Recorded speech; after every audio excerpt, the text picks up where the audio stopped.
Hello dear student, how are you? I think you will be fine with your family and friends. Dear student, I taught you present tense.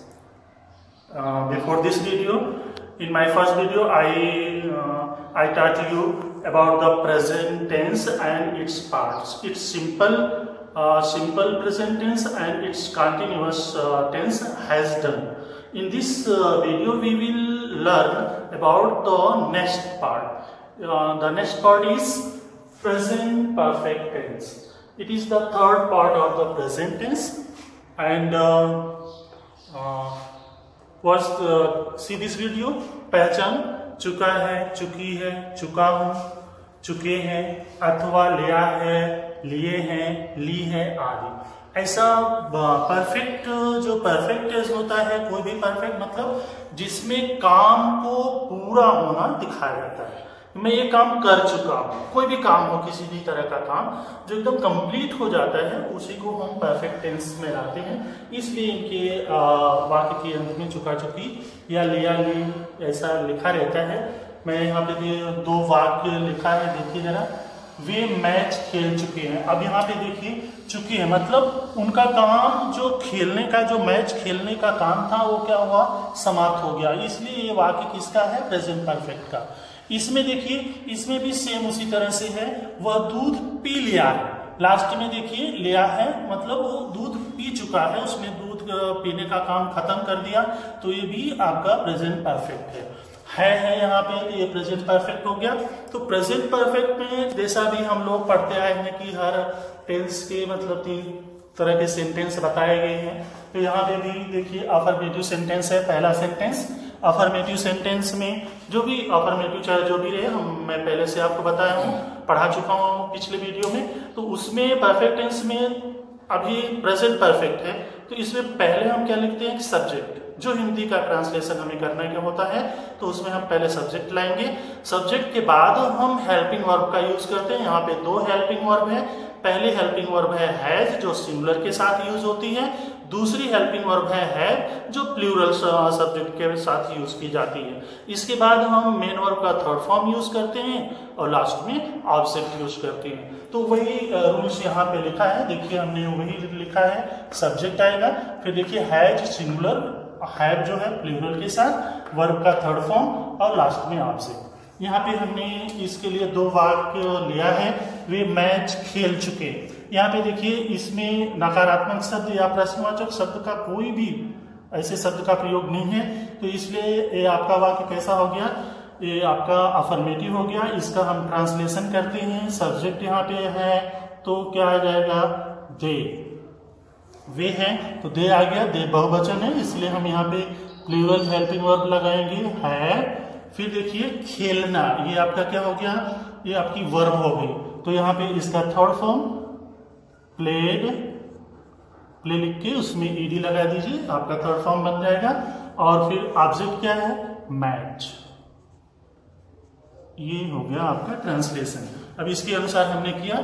दूसरा देखिए, वह भोजन पका चुकी है। वह भोजन पका चुकी है। यहाँ पे देखिए ये क्या है, फीमेल है, जो जिसके लिए हम सी का यूज करते हैं। तो ये एक वचन है, तो सब्जेक्ट हमने लिखा सी। फिर इसके बाद इसके अनुसार, इस कर्ता के अनुसार हेल्पिंग वर्ब हमने लगाया हैज, सी हैज। अब यहाँ पे देखिए पकाना वर्ब है, इसका थर्ड फॉर्म क्या होगा, कुक्ड, ईडी फॉर्म। फिर लास्ट में आपका ऑब्जेक्ट क्या है, यहाँ पे भोजन, हमने लिख दिया फूड।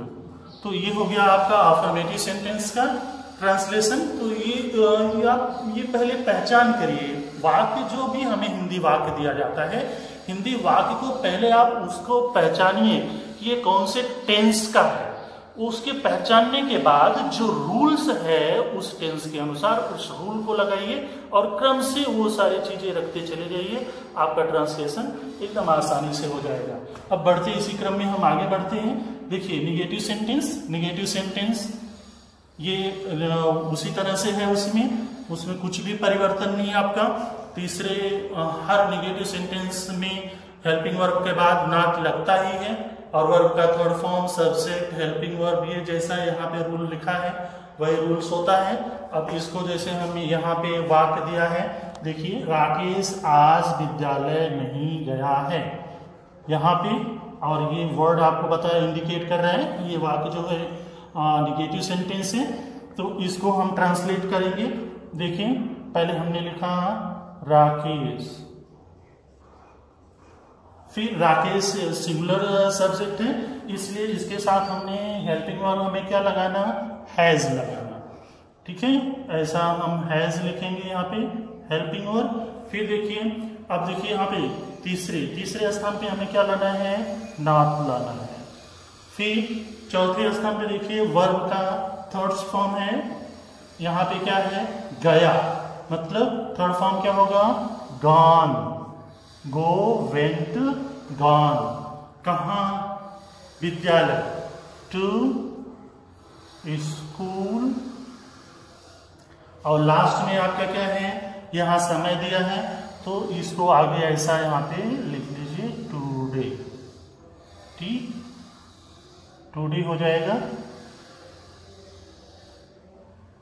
ये हो गया आपका ट्रांसलेशन। क्या हो गया, Rakesh has not gone to school today, ये हो गया। दूसरा देखिए क्या लिखा, वह मुझे तुम्हारी कलम नहीं दिया है।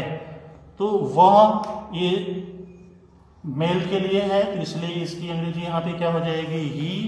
फिर हेल्पिंग वर्ब हैज, फिर not,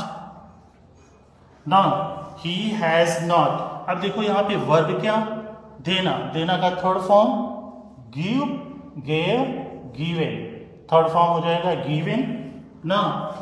he has not given मी, मतलब मुझे। फिर तुम्हारी कलम, योर पेन, ये हो गया आपसे, ठीक ना। He has not given me your pen, तो ये निगेटिव सेंटेंस का हो गया। जैसा मैंने बताया आपको, जो रूल्स है उसी तरह से करेंगे तो कोई भी समस्या आपको नहीं होगी। यहाँ पे देखिए इंट्रोगेटिव सेंटेंस है, इंट्रोगेटिव सेंटेंस में भी यहाँ पे रूल्स लिखे हुए हैं।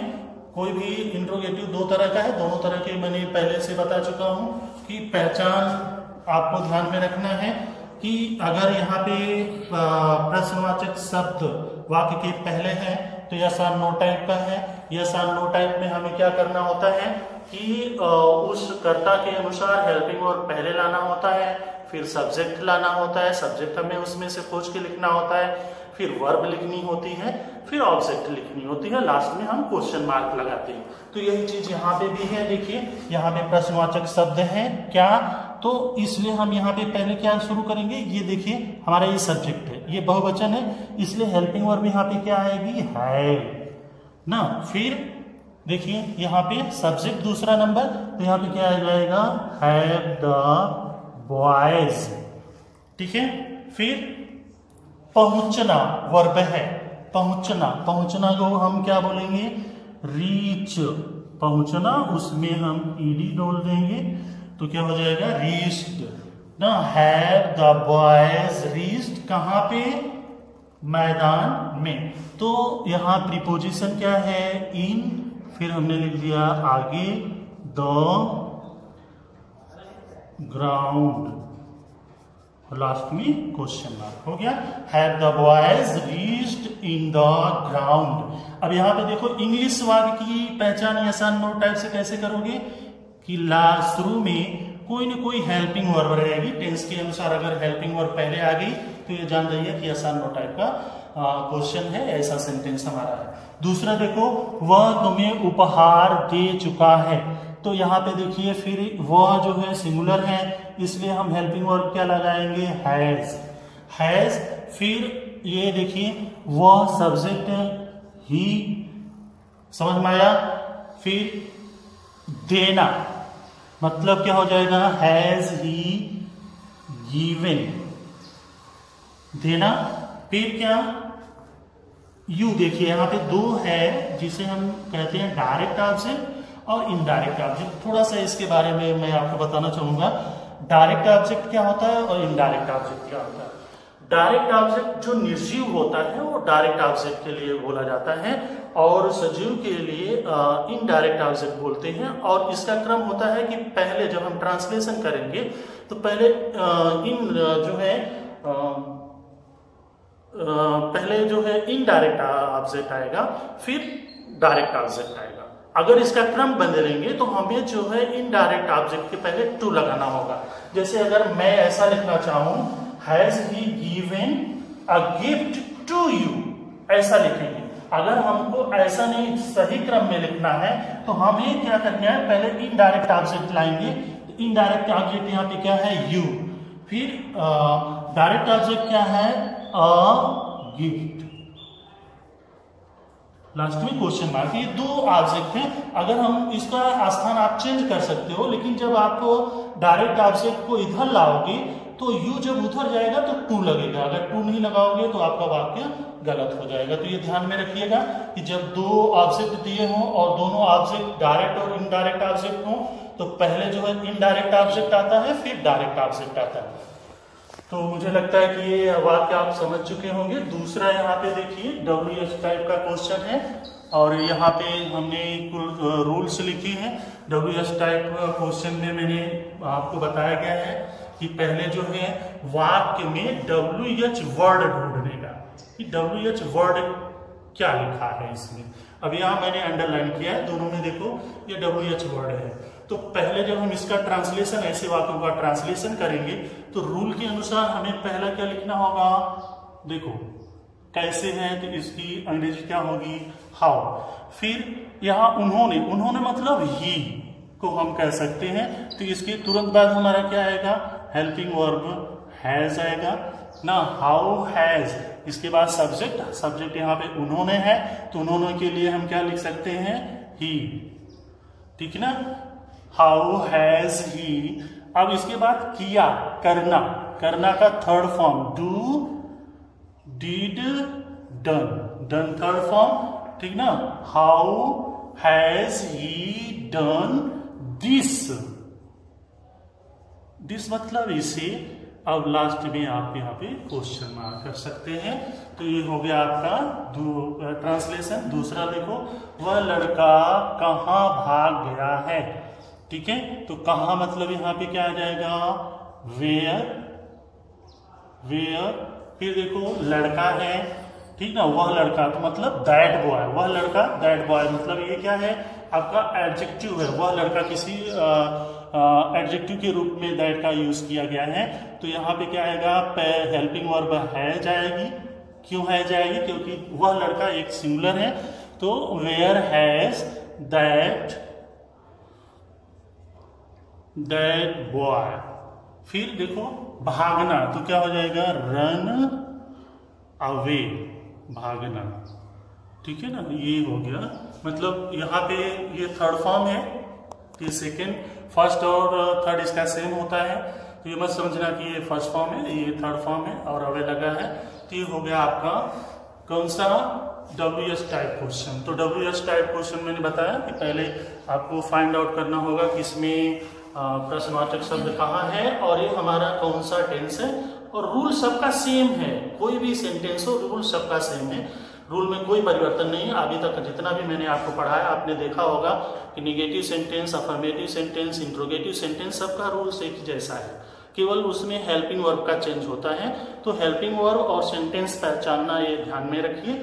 तो इसी क्रम में हम लोग आगे बढ़ते हैं, और ये प्रेजेंट का लास्ट पार्ट है, present perfect continuous tense. Present perfect continuous tense में भी एकदम आपको जैसे कंटिन्यूअस होता है, कोई भी प्रेजेंट कंटिन्यूअस ले लीजिए, पास्ट कंटिन्यूअस ले लीजिए, आज फ्यूचर कंटिन्यूअस ले लीजिए, जैसे उसमें रहा है, रही है, रहे हैं आता है, वैसे इसमें भी आता है। लेकिन इसमें केवल अंतर इतना है कि वहां समय नहीं दिया रहता, यहाँ पे समय दिया रहता है। और वो समय दो तरह के समय इसमें दिए होते हैं। एक निश्चित समय होता है जिसको हम पॉइंट ऑफ द टाइम कहते हैं, और एक अनिश्चित समय होता है जिसको हम पीरियड ऑफ द टाइम कहते हैं। तो अब दोनों में अंतर क्या है, और दोनों के लिए जैसे निश्चित समय है तो उसके लिए हम सिंस का यूज करते हैं, और अनिश्चित समय है तो हम उसके लिए फार का यूज करते हैं। अब प्रश्न ये उठता है कि हम कहाँ सिंस का यूज करें और कहाँ पे फार का यूज करें। तो एकदम सिंपल सा आंसर है इसका कि जो वाक्य दिया है उस वाक्य में आप ये पहचानने का प्रयास करिए कि जो समय दिया है अगर उसमें नाम दिया गया है, नाम मतलब जैसे डेज नेम है या मंथ्स नेम है या ईयर्स नेम है या ओक्लॉक दिया है, मॉर्निंग दिया है या last week, last day, last night, last month, last year, ऐसा दिया है मतलब नाम दिया हो तो वहां पे सिंस। और उसके अपोजिट फार का यूज हम कहाँ करेंगे, जहां पे संख्या दी है। जैसे मैंने आपको बताया कि जैसे मंडे दिया है, मंडे दिया है तो निश्चित आएगा। तो मंडे एक दिन हुआ, अब अगर उसको हम इस तरह से बोले कि 2 दिन से वो नहीं आता, तो 2 दिन, कौन सा 2 दिन, ये अनिश्चित समय हो गया। तो यहाँ पे संख्या दी है, जब दिनों की संख्या, महीनों की संख्या, वर्ष की संख्या या घंटों की संख्या दी हो तो वहां पे फार का यूज करेंगे, और अगर नाम दिया है तो वहां पे सिंस का यूज करना है। ये बात मुझे लगता है आपको समझ में आ गई होगी। नहीं समझ में आया होगा तो मैंने यहाँ पे समय का वर्णन करने के लिए यहाँ पे लिखा है, वाक्य भी लिखा है, और निश्चित समय कैसे हम मालूम करेंगे ये लिखा हुआ है पूरा। इसको आप 1-2 बार वीडियो देखेंगे तो आपको समझ में आ जाएगा। फिर चलते हैं अफर्मेटिव सेंटेंस की तरफ। अब यहाँ पे अफर्मेटिव सेंटेंस है, अफर्मेटिव सेंटेंस से उसी तरह से, लेकिन यहाँ पे हेल्पिंग वर्ब जो होगी वो 2 हो जाएगी, 2 हेल्पिंग वर्ब जोड़े में रहेगी, हैज बीन और हैड बीन। तो हैज बीन और हैव बीन रहेगा, रूल वही है कि ये सिंगुलर के साथ, ये प्लूरल के साथ। अब यहाँ पे देखिए मैं 2 वाक्य लिया हूँ अफर्मेटिव सेंटेंस का, ये रूल यहाँ पे दिया हुआ है। पहला वाक्य है वो सोमवार से विद्यालय आ रहा है। अब देखिए यहाँ पे आप जरा ध्यान से समझिए, मैंने अभी आपको बताया कि ये कौन सा समय होगा, निश्चित समय होगा। क्यों निश्चित समय होगा, क्योंकि दिन का नाम दिया है इसलिए यहाँ पे निश्चित समय है, और निश्चित समय के लिए हम सिंस या फार का यूज करते हैं। तो चलिए हम इसका ट्रांसलेशन करते हैं। अब देखिए पहले रूल के अनुसार यहाँ पे हम ही लाएंगे। अब ही सिंगुलर है इसलिए इस हेल्पिंग वर्ब क्या आएगी, हैज बीन आएगी। फिर देखिए मेन वर्ब का तीसरा देखिए वर्ब का आईएनजी फॉर्म। वर्ब यहाँ पे क्या है, आना, तो यहाँ पे क्या आ जाएगा, कम, फिर उसमें आईएनजी जोड़ देंगे, कमिंग। ठीक है, मतलब ही हैज बीन कमिंग, कहाँ पे, स्कूल, ना टू स्कूल। अब देखिए अब हमें क्या लिखना है, समय लिखना है। समय हमारा यहाँ निश्चित है इसलिए हम क्या लगाएंगे, सिंस, फिर लास्ट में यहाँ पे लिखेंगे मंडे।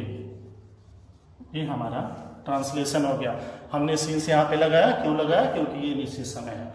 दूसरा देखिए यहाँ जरा आप देखिए, ध्यान दीजिए इस शब्द पे 2 घंटे। अब कौन सा 2 घंटा, ये निश्चित नहीं है तो इसलिए ये अनिश्चित समय है, इसको हम पीरियड ऑफ टाइम कहते हैं। तो इसका ट्रांसलेशन हम लोग करते हैं। तो यहाँ पे ये प्लूरल सब्जेक्ट है, वे को मैंने दे लिखा। अब इसके बाद हेल्पिंग वर्ब मैंने यूज किया, हैव, बीन, दोनों रहेगा साथ में। अब फिर verb sleep, ING form, sleeping. देखो दे हैव बीन स्लीपिंग। अब यहाँ पे क्या है, कमरे में, तो में यहाँ पे है तो में के लिए हम क्या लगाते हैं, इन लगाते हैं। फिर द रूम ऑब्जेक्ट हो गया। अब देखिए यहाँ पे क्या है, अनिश्चित समय है तो इसके लिए हम क्या यूज करेंगे, फॉर, और, टू, और, ऐसा लिखेंगे, बस हो गया आपका ये कंप्लीट। यहाँ हमने फॉर यूज किया, क्यों यूज किया, क्योंकि ये जो है अनिश्चित समय है। तो मुझे लगता है ये ट्रांसलेशन आपको समझ में आया होगा।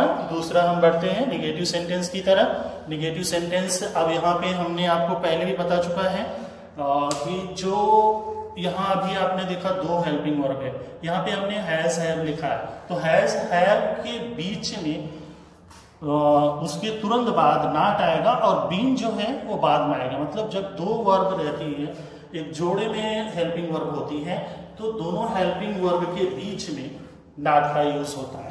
यहाँ पे देखिए इसमें आप देख रहे होंगे, मतलब कोई भी, जैसे अभी प्रेजेंट प्रेजेंट परफेक्ट कंटिन्यूअस है, फ्यूचर में जाएंगे आप या पास्ट परफेक्ट कंटिन्यूअस है तो वहां पे दो हेल्पिंग वर्ब मतलब एक उसके सहयोगी है, had been, has been, will be, will have, shall have, will have been, shall have been, इस तरह से जो होते हैं तो उसमें क्या होता है कि जो पहली वर्ब है उसके बाद हम नॉट का यूज करेंगे और बीन बाद में लगाएंगे। तो यहाँ पे देखिए ट्रांसलेशन उसी से रूल्स के अनुसार हम लोग करते हैं। ये देखिए यहाँ पे पहला शब्द है ही, सब्जेक्ट है, अब इसके अनुसार हमें क्या लाना है, हैज है, तो हमने यहाँ पे लिख दिया हैज। हाँ देखिए यहाँ पे ये सिंगुलर है तो इस हेल्पिंग वर्ब हैज बीन होना चाहिए, तो लेकिन ये निगेटिव है इसलिए हम क्या केवल हैज लिखेंगे, तीसरे पे नॉट लगाएंगे, इसके बाद हम बीन लिखेंगे। ध्यान रखिएगा ये बात, हैज बीन नॉट करेंगे तो गलत हो जाएगा। तो यहाँ पे ही हैज नॉट बीन। अब इसके बाद आपका क्या आएगा, हेल्पिंग मेन वर्ब का फॉर्म जो है, अब यहाँ पे वर्ब क्या है, playing, play plus ING, playing. अब वो क्या खेल रहे हैं, क्रिकेट खेल रहे हैं, तो यहाँ पे क्या लिखेंगे, क्रिकेट। अब देखिए यहाँ पे हमने क्या लिखा है, पिछले सप्ताह, तो पिछले सप्ताह मतलब ये समय कैसा, ये समय आपका निश्चित है। अगर कभी भी ये शब्द ध्यान रखिएगा, अगर ये शब्द जैसे पिछली रात, पिछली सप्ताह, पिछले दिन, पिछले वर्ष, तो ये निश्चित समय को इंडिकेट करता है, इसलिए हम यहाँ पे क्या लिखेंगे, सिंस लास्ट वीक। समझ में आया। अब देखिए दूसरा, देखिए दूसरा भी उसी तरह से है, यहाँ पे सिंगुलर ही सब्जेक्ट है तो रमेश लिखेंगे, फिर इसके बाद हैज, फिर नॉट तीसरे स्थान पे, फिर चौथे स्थान पे आपका बीन आएगा, बीन। अब फिर वर्ब क्या है यहाँ पे, पीना, तो यहाँ पे क्या हो जाएगा, ड्रिंकिंग, ड्रिंकिंग, क्या पी रहा है, दूध, तो यहाँ पे क्या हो जाएगा, मिल्क। अब देखिए 2 दिन, ठीक है, 2 दिन से है यहाँ पे, तो 2 दिन मतलब कौन सा 2 दिन, ये निश्चित नहीं है, तो यहाँ पे हम क्या लगाएंगे, फॉर लगाएंगे, फॉर 2 डे नहीं लिखेंगे, डेज लिखेंगे, क्योंकि 2 दिन के लिए बात हो रही है, तो यहाँ पे 2 डेज आएगा। तो ये आपका ट्रांसलेशन हो गया। निगेटिव सेंटेंस, 2 सेंटेंस आपके कंप्लीट हुए। अभी हम लोग चलते हैं इंट्रोगेटिव सेंटेंस, जो इस टेंस का लास्ट है।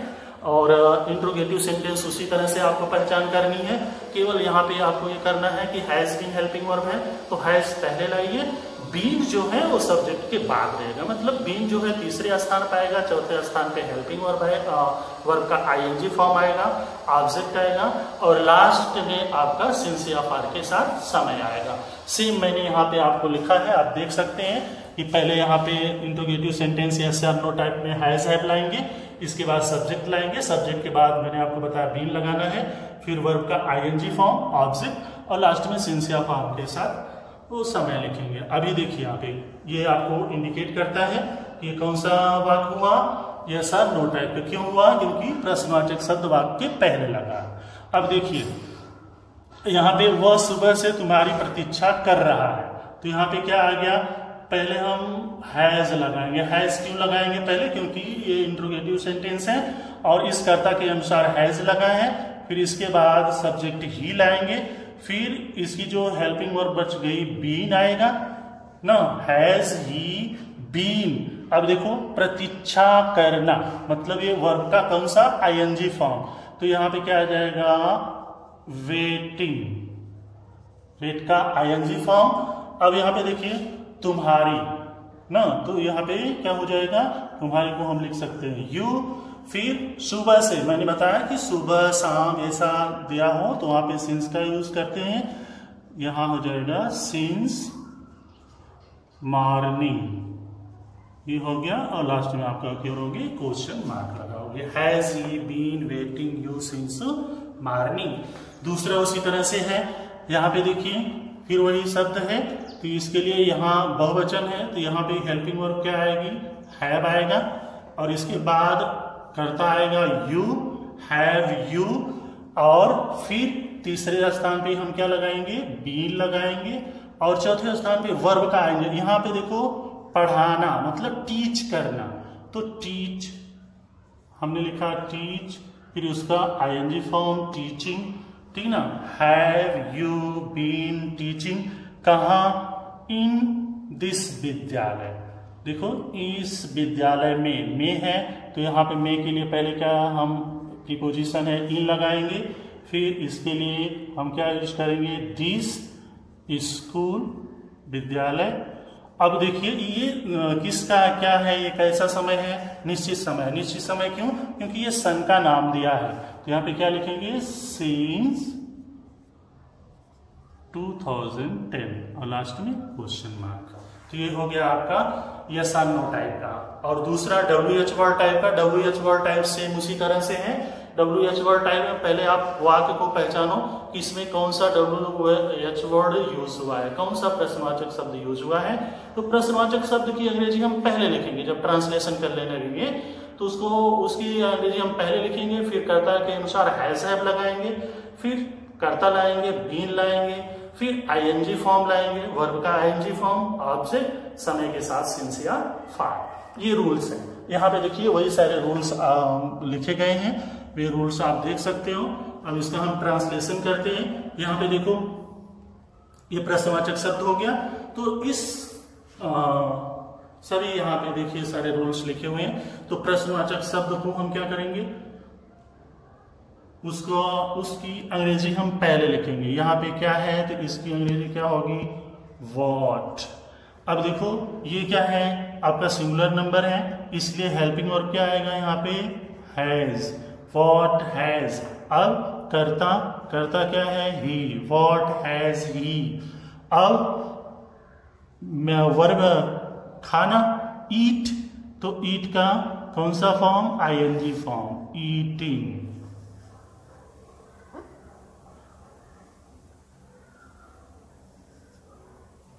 What has he eating ना। अब देखो समय जरा देखो, 2 घंटे, तो 2 घंटे ये कैसा अनिश्चित समय है, इसलिए यहां पे हम फॉर लगाएंगे, फॉर 2 hours ऐसा, और लास्ट में क्वेश्चन मार्क। ये हो गया ट्रांसलेशन।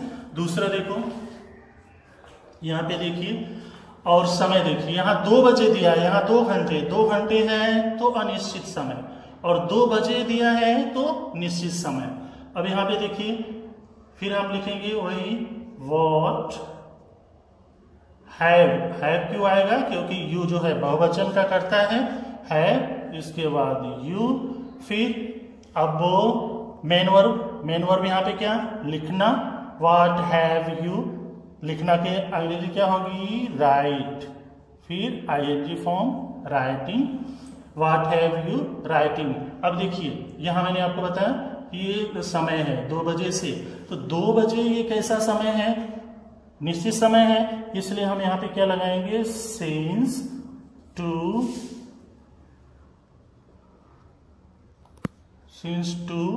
o'clock ऐसा लिखते हैं बजे के लिए, ये ऐसा, यहाँ पे आप सिंगल कामा लगाएंगे, ये हो जाएगा 2 o'clock, ये मतलब 2 बजे। तो ये हो गया आपका ट्रांसलेशन। तो मैं समझता हूँ कि ये वीडियो आपको पसंद आएगा। आप इससे पूरे ट्रांसलेशन के रूल्स, प्रेजेंट टेंस के सारे ट्रांसलेशन के रूल्स सीख सकते हैं। और यहाँ पे कुछ होमवर्क दिए हैं, उन होमवर्क को ध्यान से पढ़िए। पहला काम उसमें ये करिए कि जो वाक्य हिंदी में दिया है उसको पहचानने का प्रयास करिए कि ये कौन सा वाक्य है, किस टेंस से है, इसमें हेल्पिंग वर्ब क्या लगेगी और कौन सा रोल लगेगा, उसके अनुसार आप इसे जो है ट्रांसलेट कर लीजिए और इसे अपनी बुक में लिखिए। Thank you.